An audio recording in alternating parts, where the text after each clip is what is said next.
Donc on est ici pour vous parler un peu de notre vidéo, donc de micro-trottoir qu'on a réalisé en Irlande, dans 3 villes différentes. Oui, donc on était à Dublin, la capitale, à Cork, la seconde grande ville d'Irlande, et enfin à Waterford, une petite ville de 100 000 habitants. Donc nous on a resté à peu près 12 jours en Irlande. On a interviewé autant des hommes que des femmes à propos du sujet des femmes. Et on a trouvé, rien qu'en posant des questions, que les femmes étaient un sujet délicat, la condition des femmes en Irlande, puisqu'il y avait des personnes qui ne voulaient pas répondre à nos questions quand on leur expliquait le sujet de la vidéo. Ils ne se sentaient pas aptes à répondre à ces questions, donc c'était un peu étonnant. On a aussi vu dans les rues des affiches pro-life, comme des grandes affiches publicitaires, et c'est des affiches contre l'avortement qui sont réalisées par des lobbies catholiques. Oui, l'avortement c'est vraiment un sujet d'actualité et très controversé en Irlande. D'ailleurs, dans la loi, le fœtus a le même droit que les femmes. C'est donc pour ça que le sujet est plutôt délicat. Et que l'avortement est encore illégal en Irlande. Donc on a, dans les questions, on a posé beaucoup de questions sur l'avortement, mais aussi sur d'autres sujets en Irlande. Et vous allez voir que les femmes ont quand même des libertés. Et il reste encore des progrès à réaliser. Donc on vous laisse regarder, et on se retrouve après. I think Ireland's different because we are quite Catholic in nature, like a lot of people are quite religious, but then obviously when we were voting for like gay rights and stuff like that, like people are a lot more open. Like I know a lot of my friends wouldn't kind of have the opinions that I know a lot of other countries in Europe would have. Like I know coming from Poland, because that's where I was born, like it is a lot more kind of male dominated, and like men's strength is kind of highlighted a lot more in those countries than it would be, I think, in here or England. So I think that it's definitely still here, but it's definitely better here than anywhere else in Europe. I suppose just in, like, as you said, like women feeling as secure as men when they walk out their doors. Like if it's walking by themselves at night, if it's going out at night, you know, I feel like a lot of women get kind of maybe, you know, catcalled or grabbed or something just because of what they wear, and I feel like, you know, yet we expect women to look a certain way. So I feel like that's a huge inequality, whereas men, they can be more secure going out at night, that they won't be grabbed or catcalled, you know. So I think that's a huge inequality, and again also in the workplace there's huge inequality, but I definitely think that women don't have the peace of mind men do when they go out, you know, at night. So I know, like healthcare, there is a huge difference between men and women, like the way we react to medicine and to various diseases, and there might not be as much research into there's more research into how men react to things and not as much into women's diseases. So possibly that.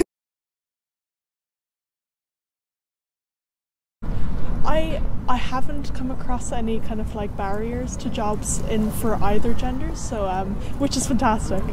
Not sure about that currently in college. Hopefully for me it is the same, but I think from what I know, like my friends all have jobs, and you know, female or male, it's like I think places look more for personalities than genders when it comes to jobs, like around here anyway, so that's good as well. Nowadays, I'd say yeah, because a lot of males would be dropping out of college, you know, not doing much with their life, so the women are, you know, they know what they're doing. That's a iffy. It depends what kind of job you're looking for. If it's like, I don't know, cleaning, or like, I don't know, maybe a bar. My friend actually, yeah, my friend got to work in Jeff's, no problem, no experience whatsoever. She got it straight away, and I'm looking for a job now. No, but like, I'd say they're even more capable of bringing women into job than an unexperienced student. No, I don't. I think that there's a big being male, it's very, like, there's more advantages, and I suppose women in the workplace, a lot of people would, I suppose, favour men for the fact that they have children, and they might take a lot of time out for that, and often women can't commit to the same amount of hours because of that, and I think it's just because a lot of men already have those roles, that, you know, when they're interviewing for women, interviewing women to take those roles, they probably have a preference to male. Most of the time they have the same chance, the same opportunity.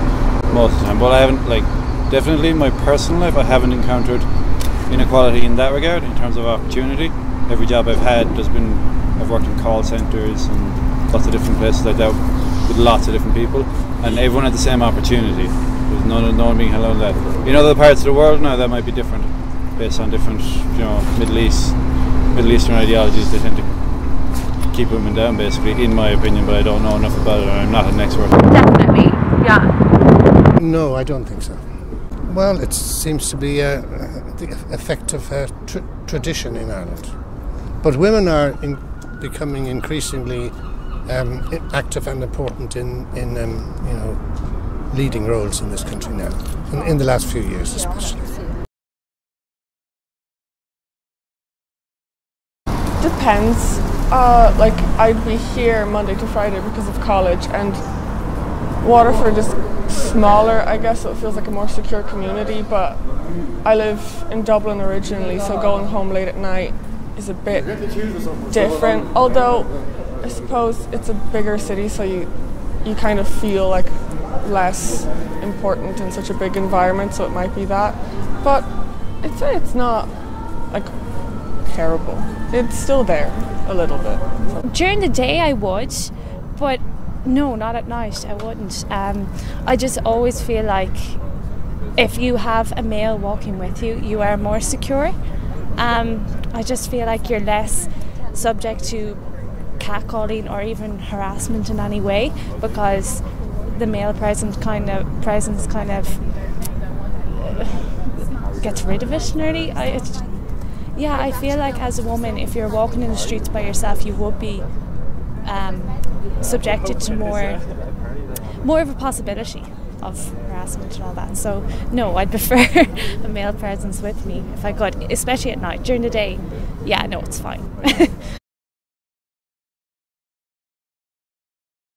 I suppose like it's kind of like consent, where basically like if flirting is all fine as long as both are kind of happy. Like harassment is basically like continuing after someone said no, that's enough, I don't want this. Yeah.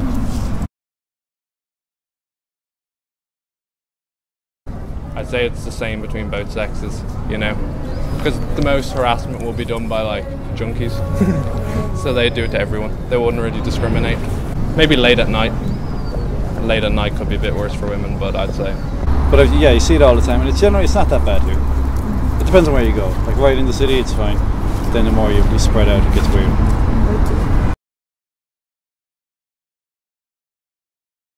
I think like teaching boys in school that feelings are okay, and like if you cry you're not a girl, and that you don't have to be this like masculine, stuck up, like mean person who just takes things from other people, and to like teach them that it's okay to feel, but it also means that girls feel, and that we're all just human beings trying to be accepted and loved, and just to kind of show them that like you're not just taking something from someone, like you're actually really hurting them on an emotional level as well. And I think that would help a lot. I think there just needs to be more female leadership, I think that there needs to be a lot more women speaking out, a lot more women like holding men, responsible for their actions. So I suppose, catcalling and all that is fine, but I mean, it shouldn't really be done. You shouldn't be subjected to that walking down the street. So I feel like women need to kind of speak up and speak out and be like, no, you can't do that. Stop looking at my bum. So yeah, I feel like there just needs to be stronger female voices. Mm-hmm. But it's hard to speak out to. Physical harassment, definitely punished. Verbal, I'd say verbal, there's a fine line. Verbal, I'd say there would be no punishment at all. Oh, they are, yeah. In school, they get taught very early, even in primary school. See, depends. I I obviously went to primary school and secondary school in Dublin, and there we had like normal, you know, sexual health care. Like we got told about like condoms and the pill and everything like that. But then I talked to my friend who went to a Catholic all-boys school in Kilkenny, and he said that his science teacher had to tell them about condoms, and he had to say like, you know, don't tell anyone, I could get fired if I tell you this. And he literally said like, he was like, so birth control, there's condoms and pills and that's it, and I can't tell you anything else. And that was everything they got like from their science teacher. And like they had to like not tell anyone about it because he could have lost his job. They're aware of the condoms and the pill, and like I only a few years ago learned about the bar, so maybe I was less informed, you know. So, and I know a lot of guys who haven't known about that, but then so you don't know. So, but that's then again, that's more of a female domain. Definitely misinformation going around, like just crazy like that, you know, you just should never use contraception, and like religious beliefs and things like that, like Catholic Church are like against contraception. So I think that's misinformation. No, I don't think they are. I suppose I'm from the west of Ireland, and when I was in secondary school, we know, you know, it was kind of what you'd learn from your friends, or if your parents were liberal enough to like tell you about it. So no, I don't think we have it enough information at a younger age. I feel when I got to college there was lots of information, but definitely not before college. It's not that I needed it, but you don't know who needs it, you know. So I definitely think at a younger age it should be, women should be more informed, you know, and men too.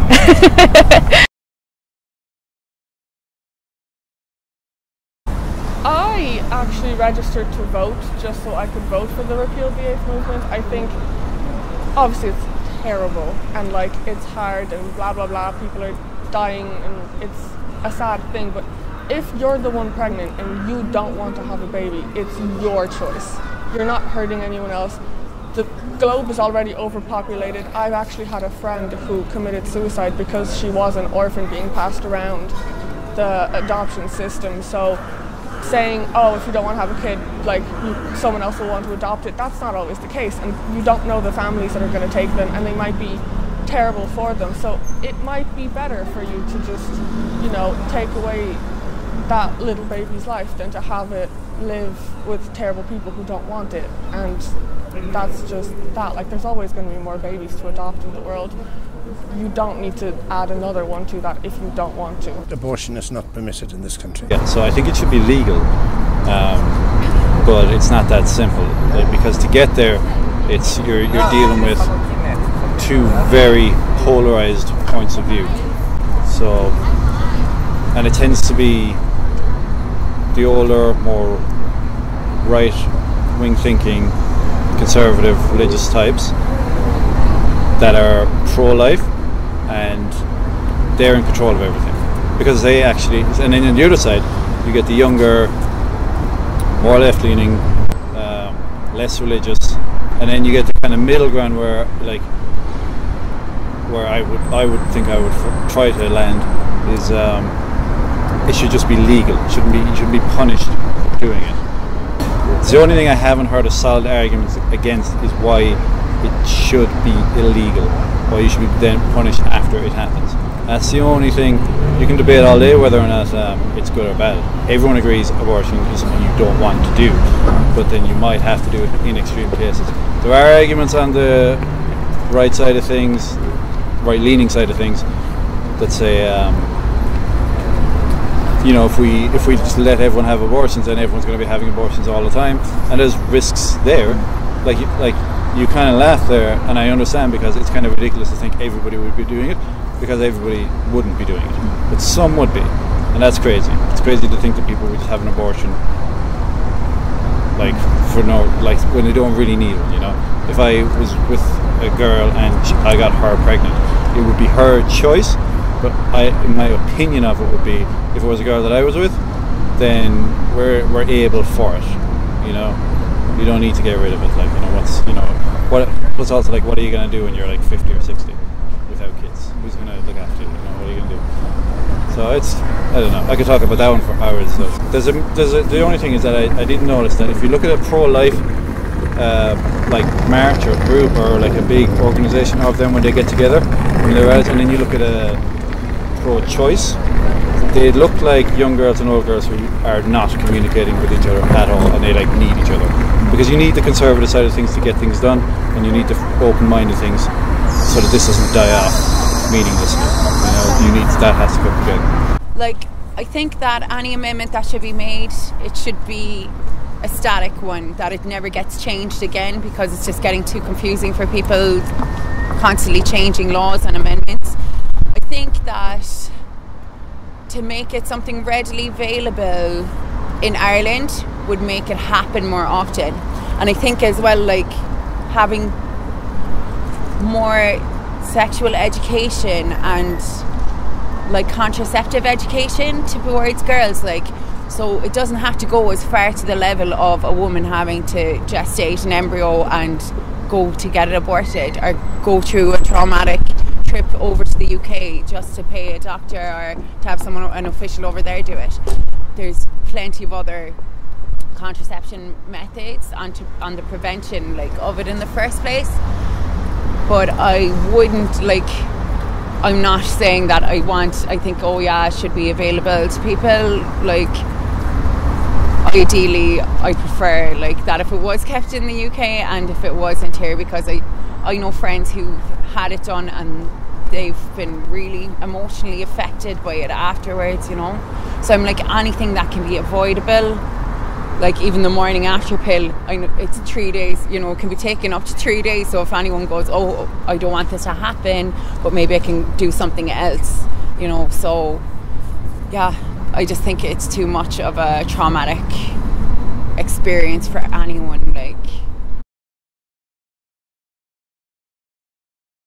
There's a repeal movement, so that they would be quite active, and especially around campus you'd see a lot, because a lot of people walk around with their black jumpers with just the words repeal on them, and they have like marches, and you know, they have a big online presence as well, so it's great. Yeah, I feel like it's an issue that young people have really got behind, whether they are pro-life or pro-choice. I feel like it's a very talked about topic at the moment, so it's great that young people have a voice about it. So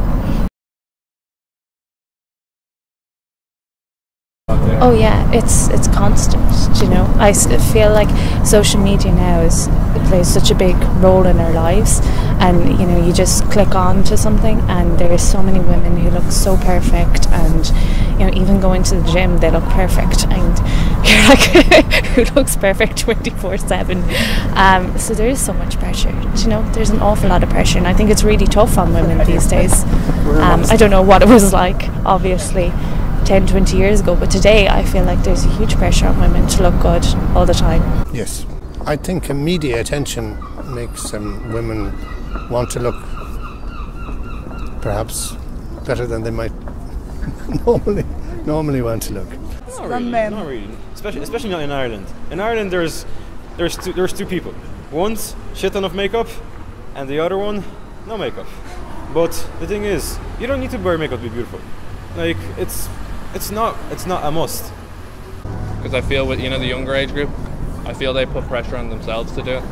You know, it's like the new thing going out, and I feel they more put pressure on themselves. And younger people, I'd say when you get older, it's not much, but like I'd say 4 years, maybe like 16, that sort of age group, there would be a bit.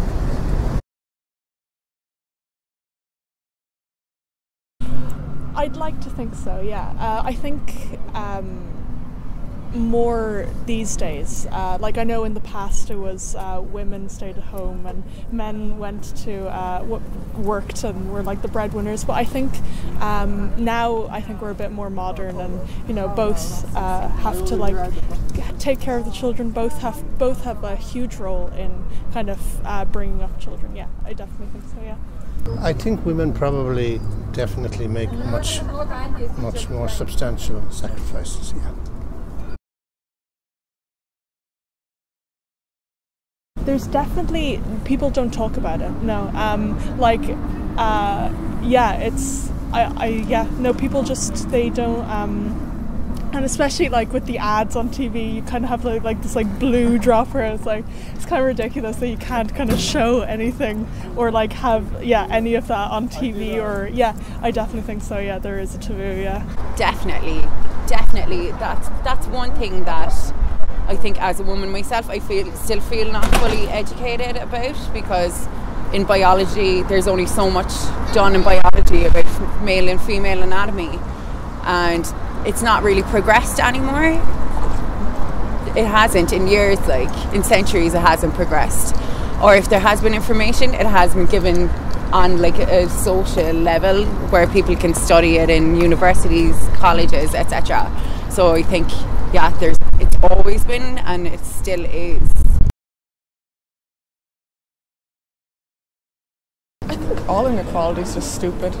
So just everywhere, it's time to like stop. Like, it doesn't make sense anymore. Like, there's of course, like so many things that so many people can bring to the table, and discrimination and kind of inequality is just obviously blocking that and blocking us from developing as a society. So all of it is just stupid and not helpful anymore.